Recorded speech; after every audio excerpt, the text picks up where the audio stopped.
Alright, well, this was unexpected. 2007 Volkswagen 3.6 liter V6 Touareg is back in the shop for fuel leak. So it appears to be leaking fuel right where this injector goes in the upper fuel rail, which is strange. Not sure why. Those were all replaced a couple of years ago.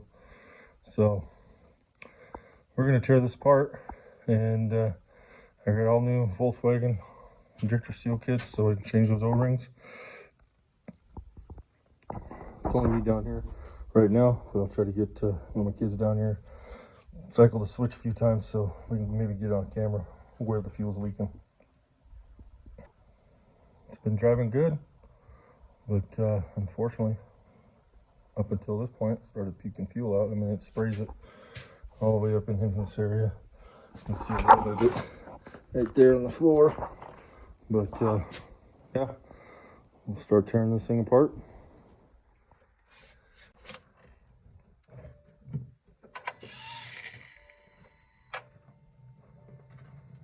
Turn it off, pull the key out, turn it back on.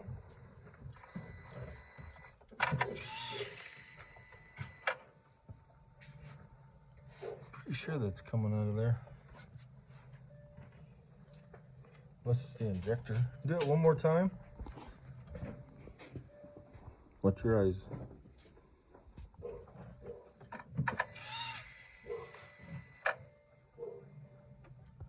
Alright, so we're going to get started. I got the battery disconnected there in front of the driver's seat. First thing I'm going to do is go ahead and disconnect our connections here. Remove our air intake just to get it out of the way. We'll disconnect our vacuum lines. And then we'll have one bolt here, and then back up underneath this electrical connector. There's another bolt that goes in from the back.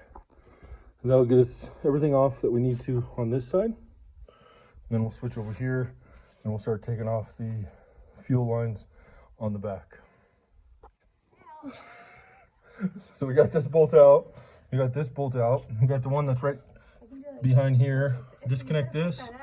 This connector, take your air intake off. You got your 3 vacuum lines here, 1, 2, 3, plus this small one on the bottom. That's all out. Kaya took the belt tensioner off just because I might have to move the alternator. I'm gonna try not to, but we got that out of the way.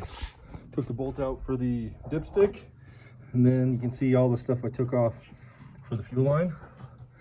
Get the fuel pressure switch, 2 fuel lines, so that allows you to get to basically the line of, this is the upper fuel rail. On the bottom, directly below this, is the fuel line connection that goes from the lower fuel rail to the upper. Disconnect it from there, or just loosen the bolt off, the nut, I guess, sorry.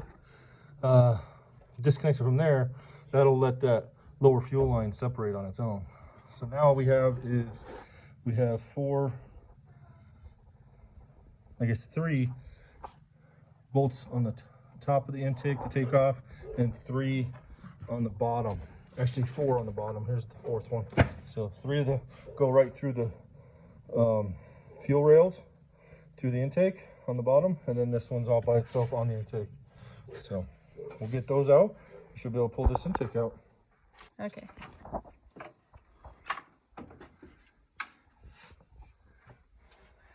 Inspect the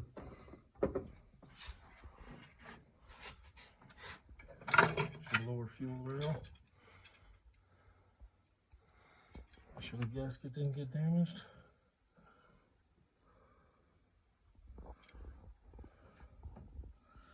Looks good. I'll set this out of the way.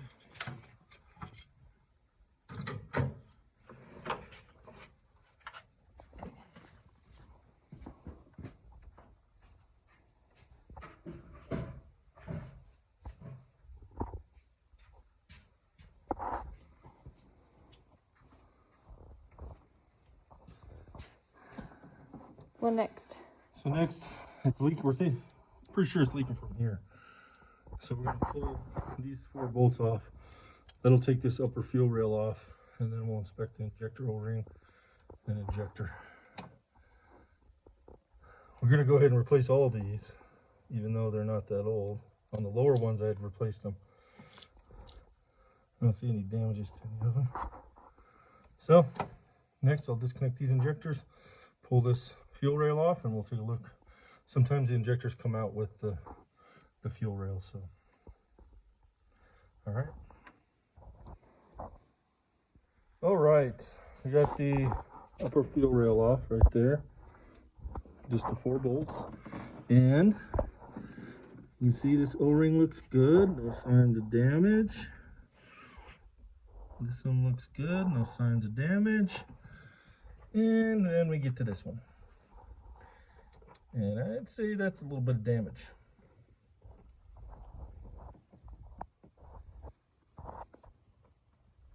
So that is our culprit.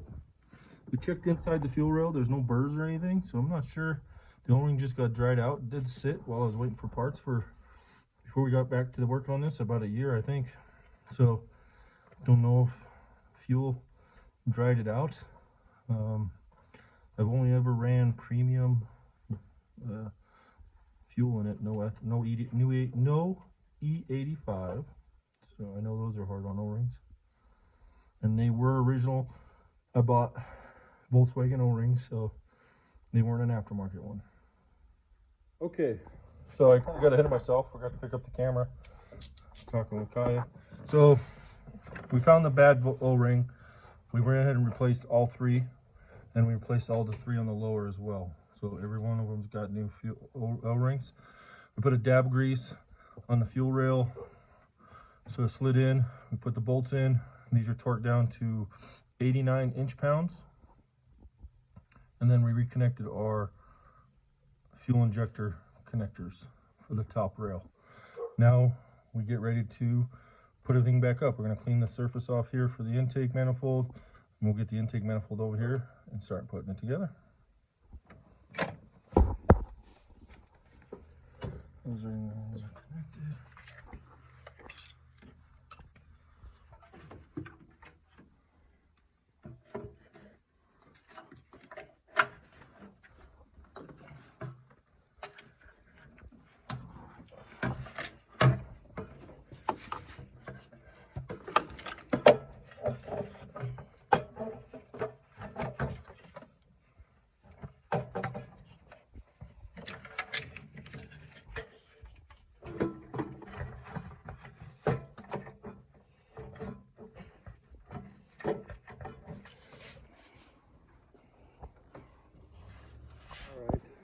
So, guys, we got the intake manifold on. We torqued down our intake bolts.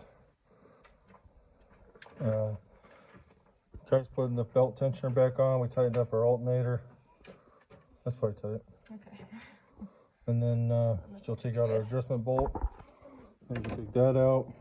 And then I got the one fuel rail. See if I can get back there.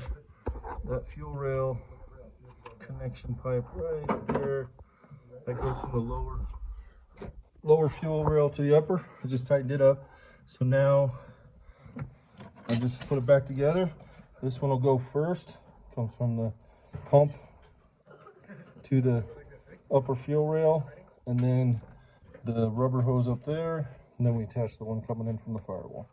We should be good. We'll put a new O-ring on the pump pressure sending unit, and we should be ready to test for leaks here shortly. Okay, we've got everything buttoned up.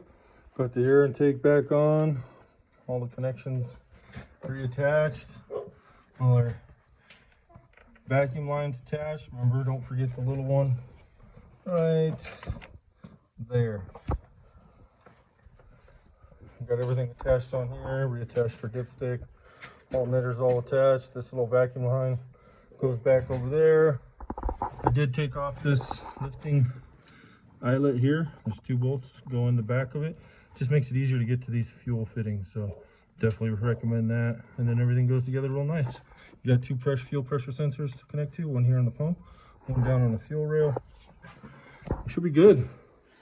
Coils are reattached, so we're gonna check the oil and give it a test run, see if we got any leaks. All right, so success. I wasn't doing a very good job of recording, but guy's gonna pull it out, take it up to the front of the house. No leaks, fuel system fixed. We'll do a test drive tomorrow during the daylight. Have the girls drive it around.